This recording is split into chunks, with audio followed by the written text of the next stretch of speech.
Now what I want to do here is pull this plastic off this canvas. Which have we got a hole? Yes, we do. Little hole there.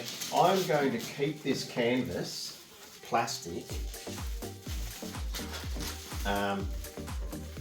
Future paintings. Now what I'll do is I will use that for dabbing and just making some texture into the paint. You can scrunch it up, use little bits of it of your plastic, and as you're putting paint on, you can dab it all over your board and it'll make up some awesome little designs. And now, as I said, I'm going to gesso that, so I'll bring this up to my little canvas. I've got the lid off, but just some gesso there. Got a fair bit of it there. Really good for coating your canvas, especially if you want to sell your canvases. I wouldn't just trust the fact that it's been gessoed on your canvas. Always like to do it yourself. And if you really want a really smooth canvas, once you've gessoed, you can get a little bit of what we call in Australia wet and dry, and you can sand that over your canvas. I'm not going to bother with that, but that's something you can do if you'd like to. Now I've just got my trusty big long painting brush. Haven't used this gesso in a while, so I'm just going to give that a stir.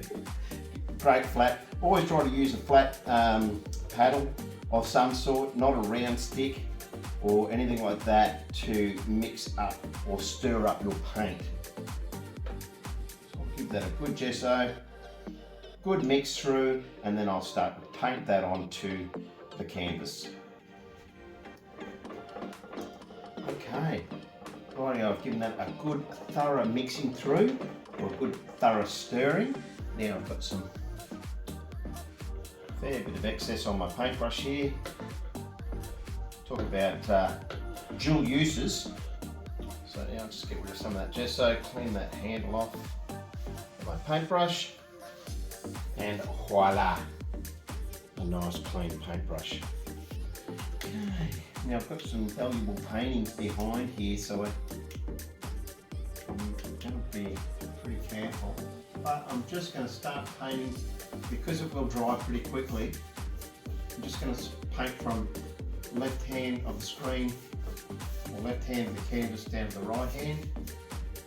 And when you're varnishing your paint as well, because you tend to lose where you've been, especially if it dries quick, it's always good to do like a square at a time. Try to have an idea. I'll go to where this upright of my easel is coming through. I'll try to paint through to there. That way I know sort of where I've been and where I haven't been. That way, whether I'm varnishing or gessoing, I don't lose my spot on the canvas. Sounds pretty basic, but believe me, you can do it.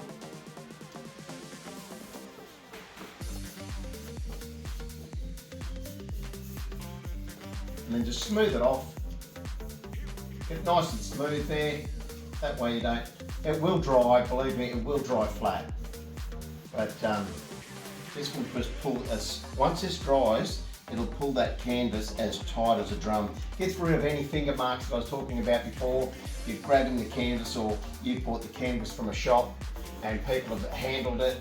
It does tend to get little polka dots in them from fingerprints and things like that. So this is a really good way to pull that out and prepping your canvas for your next amazing artwork. As you can see, I'm just going to start to use that part of it. Alright, just put the camera off for a sec while I gesso the rest of this canvas. Okay, so I'm almost at the bottom. All I do now is, instead of trying to fight around the edges of the bottom of the canvas, I'll just give it a quick flip and put that one up there. Pretty basic, but still. So there's a little bit of a fold there even, and that's just going to pull out. That will pretty much go as pointed as a drum. Imperfections. Never be afraid to get your own DNA on there. That way in 200 years time, when you're an absolutely world famous artist but can benefit no longer from it, they can do a DNA test So yeah, definitely got his then, or hers. All right.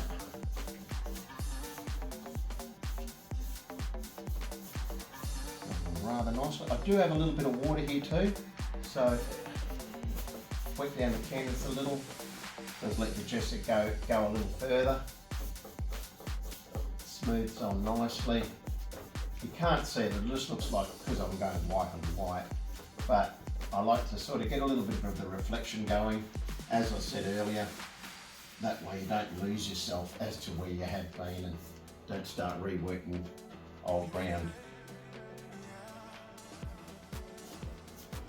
Just lastly, you don't really need to, but I like to actually do the sides of my paintings as well, even when I'm painting in colour, because a lot of my paintings aren't framed. You don't need to, so I like to just paint down the edges. It just gives it that extra bit of protection of your canvas. Look, you can never really have enough paint on there. And as you do all your prepping later on, waterproofing and all that sort of stuff, and getting up to gallery standards, this will definitely stand up. Okay, we've got our canvas back. She's all dry. Only took probably half an hour at the most. And as you can see, give her the old.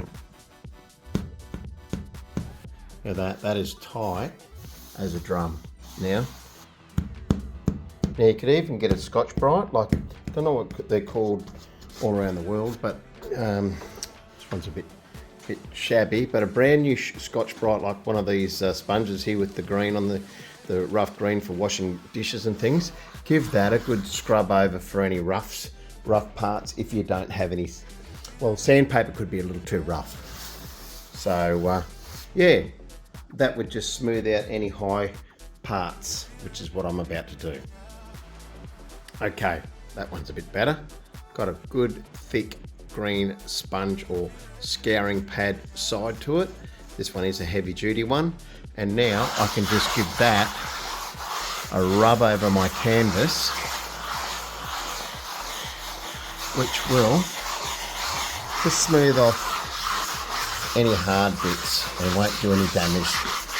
Like any little knobs or bobs that might be happen to come out from when you did your paint, and that will just give you a nice smooth edge to your canvas, a nice smooth surface to your canvas. Okay, hope that helps, and happy painting.